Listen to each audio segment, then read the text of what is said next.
Hello, അസ്സലാമു അലൈക്കും. ഇന്ന് നമ്മൾ ഉണ്ടാക്കാൻ പോണത് ഒരു സ്പെഷ്യൽ സാമ്പാറാട്ടോ. എല്ലാവരും ട്രൈ ചെയ്യണം, അടിപൊളിയാണ്.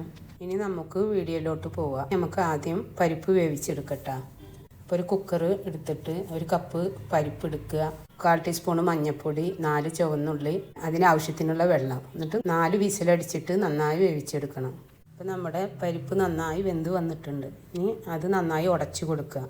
അതിലേക്ക് നമ്മൾ അരിഞ്ഞു വെച്ച കഷ്ണങ്ങൾ ഇട്ട് കൊടുക്കുക.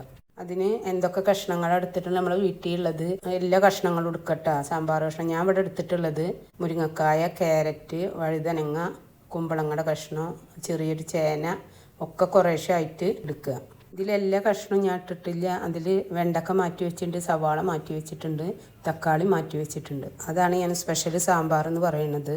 ഇനി നമുക്കത് വേവിച്ചെടുക്കുക. ഒരു വിസിലടിച്ചാൽ മതി കേട്ടോ, ഒറ്റ വിസിലടിക്കുക. എന്നിട്ട് കുക്കർ ആവി പോകുമ്പോൾ നമുക്കത് തുറന്ന് കൊടുക്കാം. അതിന് ശേഷം ഒരു പാൻ അടുപ്പത്ത് വെച്ച് അതിലേക്ക് കുറച്ച് വെളിച്ചെണ്ണ ഒഴിച്ച് ലേശേറെ വെളിച്ചെണ്ണ ഒഴിക്കട്ടോ.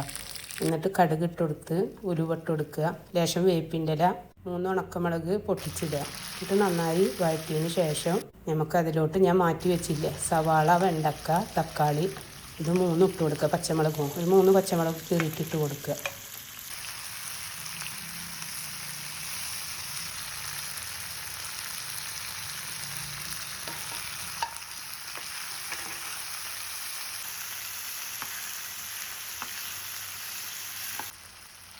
നന്നായി വഴണ്ടി വരുമ്പോൾ അതിലേക്ക് 1 ടേബിൾ സ്പൂൺ മല്ലിപ്പൊടി, 1 ടേബിൾ സ്പൂൺ മുളക് പൊടി, 1/4 ടീസ്പൂൺ മഞ്ഞൾപ്പൊടി, 1 ടേബിൾ സ്പൂൺ സാമ്പാർ പൊടി, ലേശം ഉലുവട പൊടി. ഇത് നന്നായി വഴറ്റിയെടുക്കുക. നന്നായി വഴന്ന് വരുമ്പോൾ അതിൻ്റെ പച്ചമണമൊക്കെ മാറുമ്പോൾ ഒരു നെല്ലിക്ക വലുപ്പത്തിൽ പുളി എടുത്തിട്ട് അതിലോട്ട് ഒഴിച്ച് കൊടുക്കുക. ഇത് തിളച്ച് വരട്ടെ. അപ്പോഴേക്കും നമ്മുടെ കുക്കർ ആവിയൊക്കെ പോയി നമുക്ക് തുറന്ന് നോക്കാം. എന്നിട്ട് അതിലേക്ക് ഇത് ഒഴിച്ച് കൊടുക്കുക. നമ്മൾ വേവിച്ച് വെച്ച കഷ്ണങ്ങൾ വേവിച്ച് വെച്ചത് ഒഴിച്ച് കൊടുക്കുക.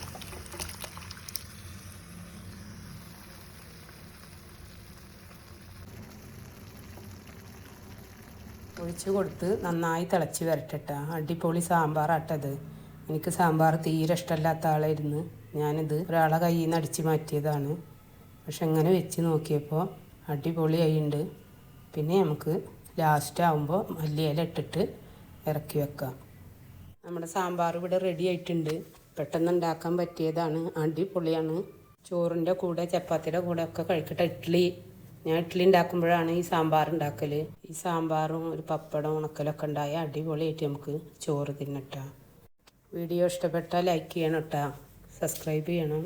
ഇനി പുതിയൊരു വീഡിയോ ആയിട്ട് വരട്ടാ.